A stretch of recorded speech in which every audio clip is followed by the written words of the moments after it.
Arya Salaka Kebangkitan di Telaga Warangwaja dan Awal Misi Kalabendu episode 1 Rumah Sakit. Di kota besar tak pernah benar-benar tidur. Lampu neon menyala, derap langkah suster bergema di lorong. Arya Salaka, seorang dokter muda, baru saja menutup buku rekam medis terakhir malam itu. Matanya sayu, napasnya berat. Ya Tuhan, akhirnya selesai juga, gumamnya sambil melepas masker. Jam dinding menunjukkan pukul 5 pagi. Di luar, Fajar belum muncul. Langit masih kelam. Arya berjalan menuju parkiran. Dengan langkah gontai, ia masuk ke Honda Civic putih kesayangannya, memutar kunci, mesin merong pelan, mobil melaju di jalanan lengang. Lampu-lampu kota berkelebat seperti bintang jatuh. Namun dalam keheningan itu, sebuah trailer besar tiba-tiba muncul dari tikungan. Ya Tuhan! Arya membanting setir, mobil oleng, menghantam pembatas jalan. Putaran terasa seperti pusaran badai. Api menyambar. Suara kaca pecah. Arya menjerit. Panas membakar tubuhnya. Dalam detik terakhir, ia melihat bayangan dirinya sendiri terbakar. Lalu gelap, senyap. Semilir angin membelai wajahnya. Suara jangkrik terdengar, bercampur dengan gemericik air. Arya perlahan membuka mata. Ia tidak berada di rumah sakit, tidak pula di dalam mobil, melainkan di tepi sebuah telaga luas. Langit penuh bintang berkelap-kelip. Ia terduduk, menatap pantulan air. Astaga!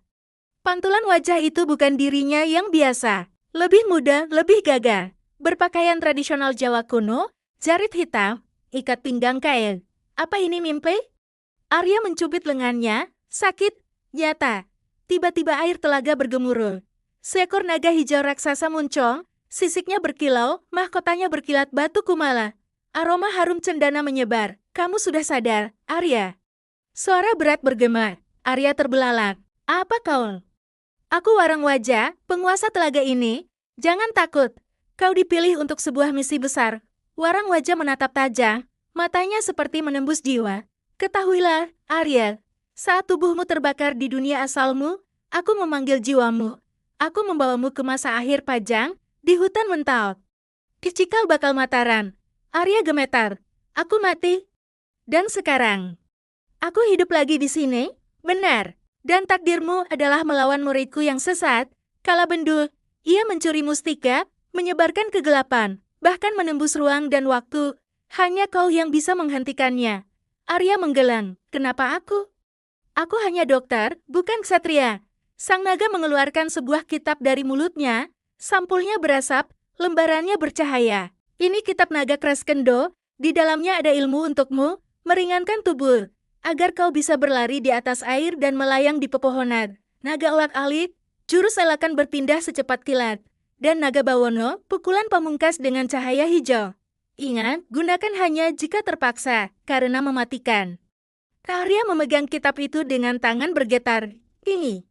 Gila, aku masih tidak percaya. Percaya atau tidak, nasib dunia ini menunggu keputusanmu, jawab Warangwaja. Hari-hari berikutnya penuh perjuangan. Arya mencoba berburu kelinci, gagal berkali-kali. Kalau saja aku bisa meringankan tubuhku. Desahnya, malam itu, ia duduk bersila di tepi telaga, membuka bab pertama kitab. Ia mengatur napas, mengalirkan hawa murni. Tubuhnya bergetar, asap tipis keluar dari pori-porinya. Coba lagi. Gumamnya, ia berlari, dan melayang melewati gubuk. Arya tertegun. Aku berhasil. Hari-hari berlalu. Ia menguasai meringankan tubuh, lalu naga olak-alik. Dengan jurus itu, ia bisa lenyap sekejap dan muncul kembali beberapa langkah di depan.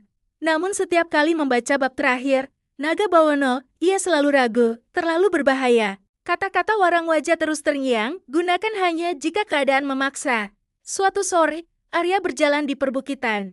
Ia melihat iring-iringan kuda saudagar di adang perampok. Orang-orang berteriak. Seorang wanita cantik diseret paksa dari kereta. Arya melompat turun. Lepaskan dia. Kepala perampok mengayunkan golok. Arya menghindar dengan naga olak-alik. Tubuhnya lenyap sekejap lalu muncul di samping. Dengan satu pukulan terukur, ia menjatuhkan lawan. Perampok terkejut. Dia bukan orang biasa. Arya menatap dingin. Pergilah, sebelum aku bertindak lebih jauh.